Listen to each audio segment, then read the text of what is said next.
This is going to be a presentation delivered by Daniel Miranda, still from the Pontificia Universidad Católica de Chile. It is a presentation on something that, again, I was anticipating today. We had a discussion about political participation and how we can't think about it only in terms of voting anymore, that there are changing patterns of participation. And Daniel will tell you something about that, always based on ICCS data. Daniel, please. Okay, thank you, Magda. I will share in the first step my screen. Please, just for checking, you can see my presentation. Okay, thank you. Okay, good afternoon to everyone. We're in the noon in Chile, and I am pretty sad for not to be in there, but it's part of the pandemic times. Okay, today I will present this work which we are developing with Linde, who we presented previously, and Emilie Vandevelde, both from the Center for Political Science Research at KU Leuven in Belgium, and me, researcher in the Measurement Center of Milieu in Católica University of Chile. The topic about which I will talk today is about the political participation measurement issues, which I follow this topic from my PhD process, but from previous stages in which was I involved in different projects about citizenship education, political socialization, and about mainly this part of the citizenship, the behavior stage or cage of the citizenship issues. Okay, and the outline of the presentation have four moments. In the first moment, I will try to discuss a little bit about the political participation topic, mainly trying to answering the question about what is political participation, which I think have a kind of easy answer and difficult answer in the same time. After that, I will talk a little bit about the data, because the data, the most part of the works and all the three of these works are based on the same ICCS studies. After that, I will speak about the results, and finally, I will talk about a brief discussion about the results. Okay. About the first topic, what is political participation? What is this that we are talking when we talk about political participation, and why this is a difficult topic? Because when we think in this mainly and several times we answer very easily about what is political participation. And the most part of the time we think in voting, we think in marching, we think in different behaviors which are accompanying the society's whole 20th century and 21st century. But the problem with this with this topic is the diversification of the repertoires. Because, okay, in the 60s, we think in political participation mainly thinking about voting, about more institutionalized ways to involve in politics, unions, but mainly organizational ways to involve in politics. And from the literature, from the research, was the same.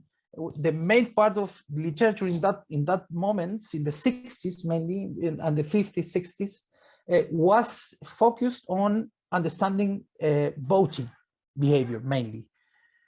But after that, after 60s, after the increasing marching processes around the world, mainly from France, the United States, civil rights movements, start again a new wave of focus, a new type of focus from the research and from the societies about political participation, because start to diversify the ways in which people, mainly young people, starting to involve in the public life, using different strategies, different tactics in order to tell to the authorities what they are thinking and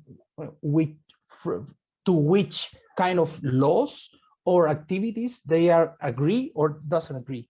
And in that ways, the research start to understanding that kind of diversification of repertoires of participation.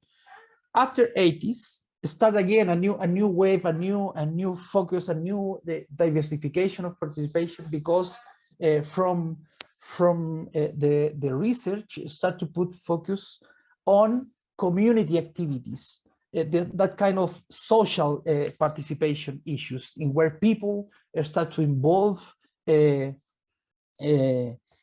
local problems, and mainly based in this kind of social issues for face-to-face activities.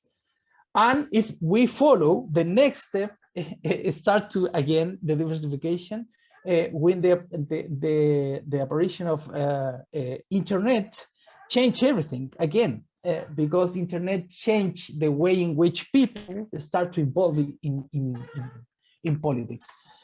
Then, because of that, it's an easy answer sometimes, but with very huge problems in order to understand what is political participation, because it's changing every time. This is a picture from Chile. This is one of the most important high schools in Chile, is the National Institute, and you can observe students with the hands raised, as a protest, like they take and occupy the building they go outside from the classrooms and put the hands as a sign of protest. This was in 2006 in my country, and now you can observe another kind of extreme. This is from 2019, and maybe you can saw a lot of news about the social unrest in Chile.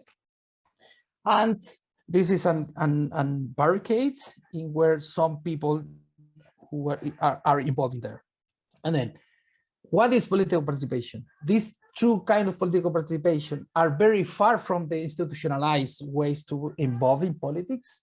And the question is, this kind of behavior is possible to measure? That is one problem, because it's very difficult to measure and capture this kind, because it's not, there is a small size of population that participate in these more disruptive ways to participate. But there is some kind of political issue because they are communicating something. One a relevant elements in order to understand the problem of political participation and its measures is the changes, the pattern changes across the world in the relation with politics from young people. For instance, young people have a very important role in the diversification of participation. And in here, for instance, we can observe the change of pattern of participation across the world, specifically about the social mobilization against states in the different parts of the world in 10 years from 2009 to 2019. And we can observe in whole part of the world is increasing the protest against. This implies that increasing again as well the diversification of repertoires. And in that sense, there is some considerations when we try to understand the topic of political participation in youth population. One element in this is very different when we study participation at 10 years old, 14, 16, 18, or 20 years old. Why? Because the opportunity to participate, the right to participate, are very different in different moments of the life in that part of the process. Given that, it's important to understand this one, because when we try to propose measures in order to capture political participation in the different repertoires, in the different aspects of participation, in different ages, we need to consider that, because, for instance, when we study in 14 years old or 10 years old, we need to, they doesn't have the opportunity, most part of the time, to participate in the most part of the list of participation. In that case, maybe we can study only expectations.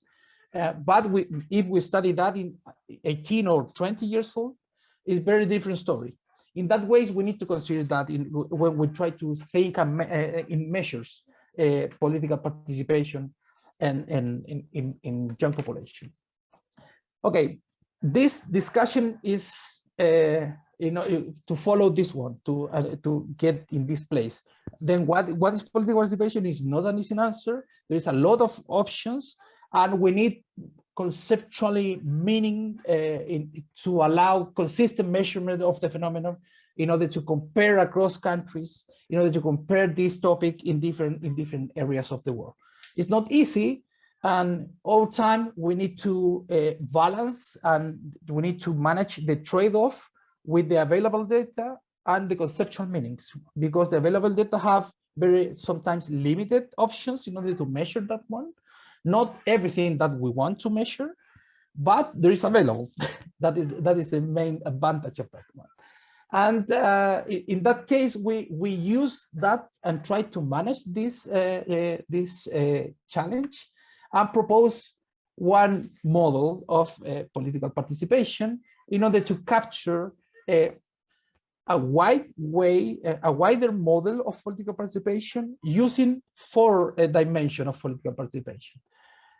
2 dimensions in a more institutionalized part of the participation. In this, we're proposing a model which considers the dimension of electoral participation, focus exclusively on voting behavior or elements around voting behavior, and non-electoral participation, focus on non-electoral activities, but institutionalized mainly. And the other part of the story that we are trying to evaluate in here and measure is the dimension that considers the non-institutionalized political participation using 2 dimensions, which is available in ICCS, the legal participation items or behavior and illegal participation. It's important to say this is our expectations of participation, because there are 14 years old students in the 24 countries, which implies they have not too much experience participating, but they have to answer about their expectations to behave. About the data, we are using the ICCS study, International Civic and Citizenship Study, using the data for the 24 countries, around 90,000 students in around 150 schools for each country, which is every sample is representative sample from their countries, which is a very good news and very rich data in order to going deep about these topics. And we use a set of indicators in order to capture these four dimensions. For the items, the specific items, when I showed the results, I were explaining a little bit about the items that we use for each dimension. In terms of the analytical strategy, we use the same strategy that Linde explained previously, the multi-group confirmatory factor analysis, with complex design and categorical specification of the items, given the level of measurement of each item that which are involved in there.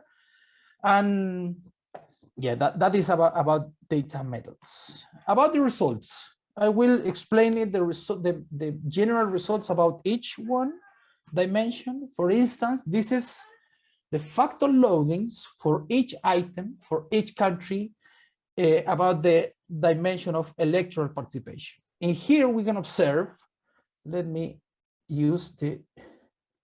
You have about 3 minutes left, just so you know. Okay, I go a little bit fast.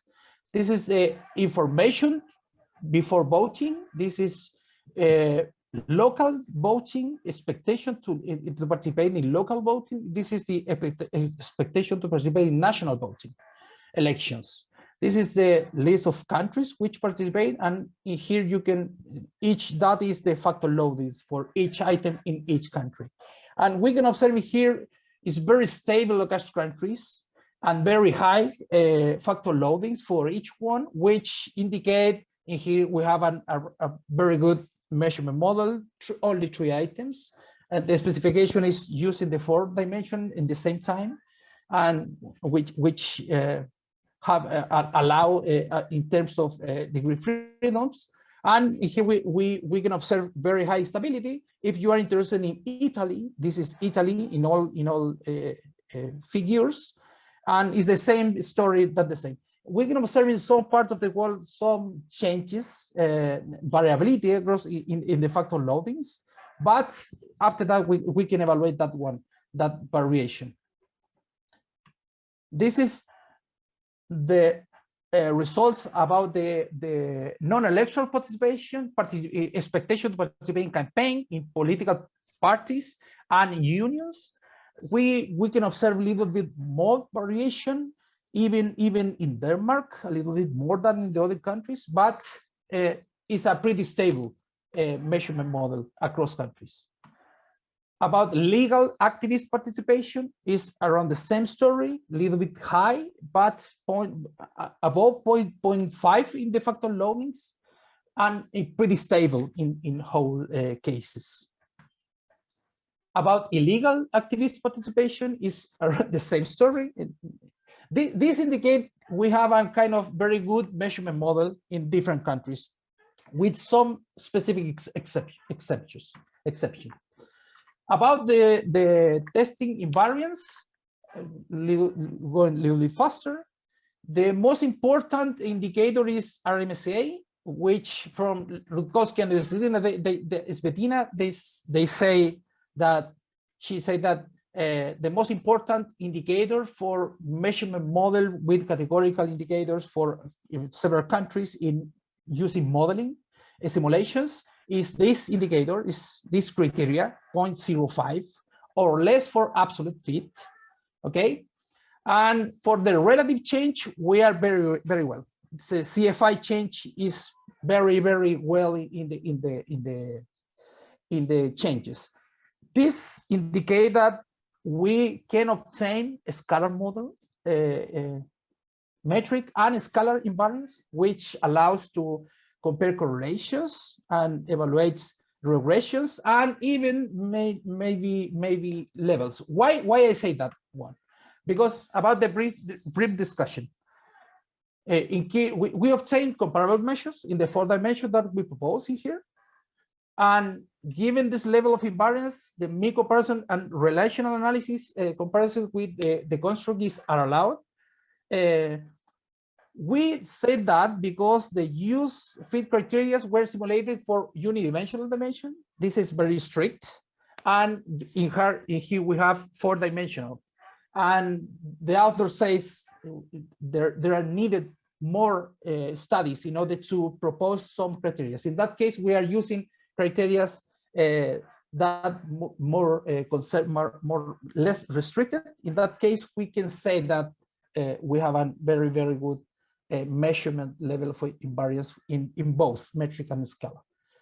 And that one about the future, just for finishing, I think in true future about the correlation between different type of participation and about the levels.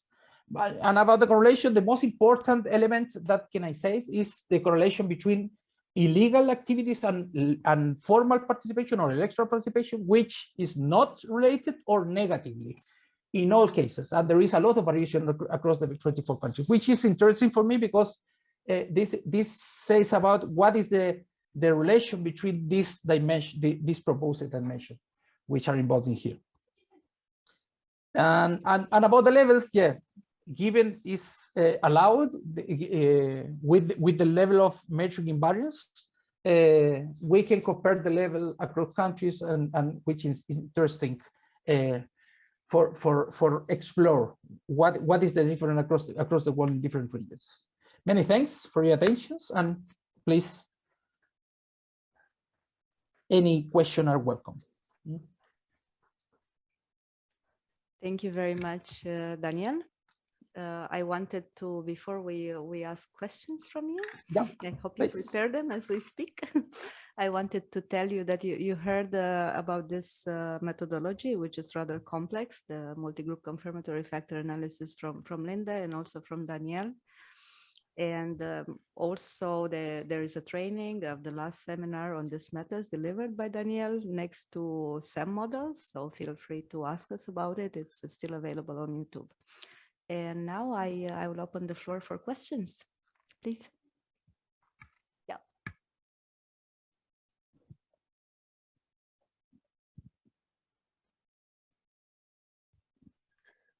Thank you, Daniel. Very interesting presentation. I was thinking, like, you talk about political participation. Oh, it is fine. If you face the camera, Okay. so he can see you. Okay. Hi, Daniel. Now, Hi. this is the question. Please move It's a little fine. bit. Okay. Yeah. Okay. There. Great. So, now, you talk about political participation. We already have a lot of information about political participation in like adults. So I think, like, if you think about the ESS, there are a lot of survey on this. While in your case, it's about young people. So I think that like the contribution is really important, and there is also a lot of avenue for further research. So my question is the following, and please correct me if I'm wrong, but you use information for 2016, right? Is there the possibility in the future to have also information about different years? Do you plan to exploit some sort of time variation in order to answer some specific questions? And also, if you can exploit some sort of variation, not only across countries, but also within countries. Thank you. Thank you for your question. Yes, you're right. For me this is my main topic, and obviously I think it's very interesting to understand what happened from young people, even from 10 years, even 4 years old, because it's in the previous year when you shape your approach about political issues. That is an assumption, of course, and there is a lot of discussion about in the topic of political civilization, what happened previously than you become adult. In that sense, because the problem is this: when you obtain your right to vote or your right to participate, in that moment you doesn't acquire everything that you need. Everything happened previously in a good or bad way. In that sense, I think is a very interesting topic. In order than that, we need to inform what happened previously. The most important source to inform that one in terms of comparative studies for me in up to now is ICCS, because have this kind of samples from 2016 for 24 countries, from 2009 for 38 countries, and for even 99. Even the sample for the 72, I think, in which study participate Italy. Italy have 4 times of measures about different topics in this issue. In that way, yes, it's possible to explore the comparability of measures across time using, in this case, the four set of measures studies. And the limitation is the changes of items, because sometimes you have the same, exactly the same across time. Sometimes you have changes because change the themes, change the interest. For instance, about the online participation in 2016, you have more information, but in 2009 and 99 and even 72, you don't have too much information about that one. In that case, maybe for the future, that is one. It's possible to explore the measurement invariance, and not only the measurement invariance, because the measurement invariance is the first step in order to compare measures, and what happened after that. What happened after? And in here, it's possible to answer in a different level question. what happened in the different across countries in terms of these topics. For instance, why the relation of electoral participation and illegal participation is negative or not non-significant in different countries. There is some variable of the country which that could explain that one, and the variation within the countries, which is the relation of educational background from the families and educational elements in the schools that allow or don't the acquisition of expectation to participate in these different topics. There is a lot of questions that we can answer after this one, and I have some works on that way using 2009, in where I try to propose some measurement model across countries, and after that I put a model using the resource model in order to compare education status and books in order to explain this kind of intergenerational transmission of political inequality. That is the topic that I work, and I have some true works on that one, true papers. If you want, I can share with you some info about that.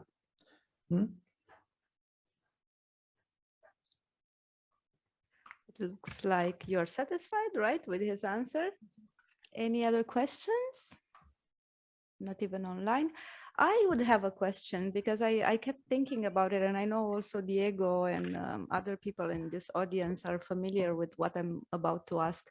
We had an intervention today in the panel, a keynote from Silvia Montoya from the UNESCO Institute of Statistics.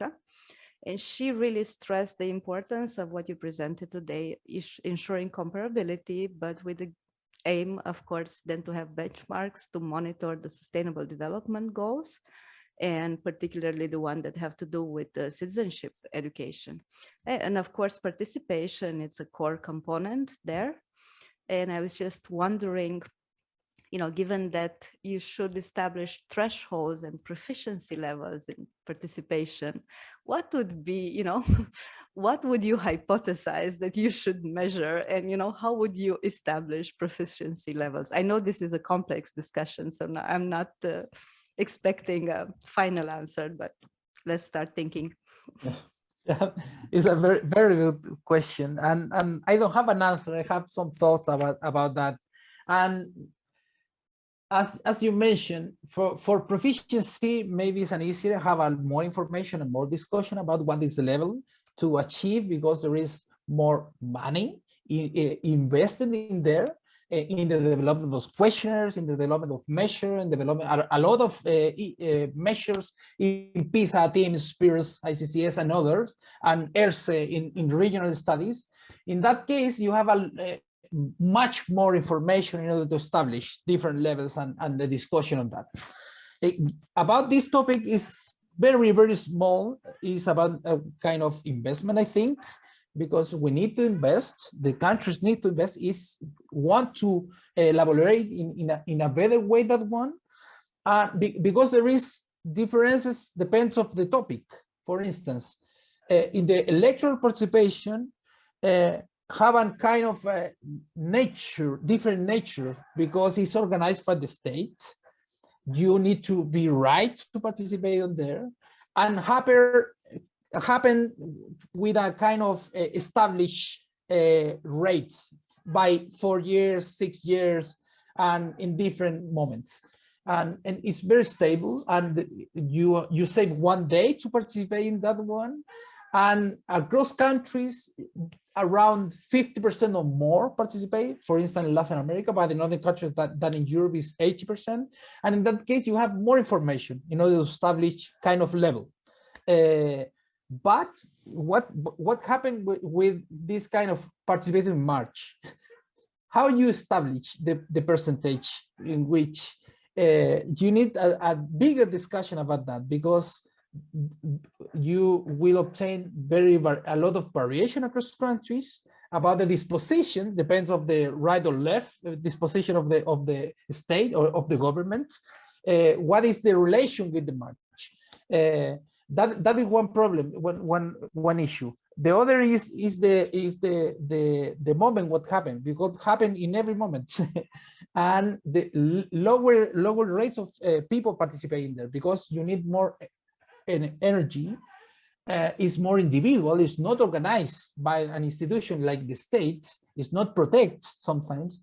In that way, for me, it's a little bit difficult to establish kind of level of, in order to put an kind of proficiency level of participation in March. Very similar. In that way, I think we need more discussion in that on that, and we need more people involved in order to discuss that one, in order to kind of agreement, to take a kind of agreement across the country that participate in there, in order to define what is the level, expected level to from the young people to involve, and why, because that is other question. Maybe Diego have a kind of a reflection that one in that way, but that is my thought in that way. Thank you, Daniel. Diego, do you want to add something to this? Indeed, I saw you thinking there, and I know you already did some thinking on the topic. I mean, it's really difficult to set up an ideal threshold over a construct that people doesn't have agreement on. So, for example, what Daniel is saying is that probably there is much more agreement and institutional convergence regarding the ideal of the percentage of participation for political elections. Whereas if you put an ideal threshold regarding participation on the streets for political manifestation, probably there wouldn't be any agreement regarding on that regard between countries. And even if you try to set up a different threshold over other behaviors that we may deem ideal for democratic systems, such as political discussion within the classroom, we may face some variability between different countries on that regard. Even we see that kind of behavior with parents, that every time that they see evidence of teachers discussing political issues with their students, they tend to make an interpretation out of that school practice as an example of indoctrination. I mean, it's not always, but there are documented events on that regard. We have a few of those in Chile, and I'm positive that you can find a few of those in different other countries. There are specific literature that try to track those kind of issues for countries that have faced previous interruptions of democracy before the present, and how teachers that teach civic and citizenship educations in those kind of countries, they face different kind of difficulties regarding censorship and self-censorship due to the lack of overall agreement regarding what is ideal regarding what to talk with their students. You can have the same thing regarding the tolerance of corruption. Most of the countries, they tend to agree that corruption is a bad thing. So even if they don't rely on a fully democratic system or the deliberative democratic system, they may still agree on that the tolerance of corruption is a bad thing. So norms that enforce transparency over bureaucrats are going to be fully supported by different countries. But then the main issue is like, if you have a large collection of indicators to monitor, such as those present in the Sustainable Development Goals, I would say that one problem is how you would do it. So what kind of measures can you build? Then the other problem is the implementation. So how are you going to model those? But firstly, and the most important one is, do you actually have agreement between your users? So once the indicator exists, everyone can actually make an interpretation out of as a monitoring tool. And even if you achieve all of those, then you would still have the problem of how people self-regulate, given that they are monitored with an indicator. This is usually called the Campbell law, that people tend to self-regulate in a different way when they know that they are being monitored by an indicator. this can be generalized to schools and countries as a whole, and may not necessarily behave in the ideal way that we think of. That given that we know that we have information out of youth or adults behave, that doesn't mean that the public information out of those indicators are going to influence the behavior in the expected way. And not only the people, also the institution, what they do with the information that is given to them. So I think it's a really complicated issue. And if we want to work towards that path, unfortunately, we need to consider all of those different dimensions when we want to promote those kind of systems. Thank you so much, Diego. Do we have any other comments, questions? If not, I think we are going to conclude for today. We are in perfect timing. And I would like to thank all our speakers of today. Please feel free to contact them if you have any questions. We will be heading off for a nice dinner, which will start at the wine degustation, which makes me feel very sorry for our colleagues that are not here with us. But we really enjoyed having you online. Thank you so much.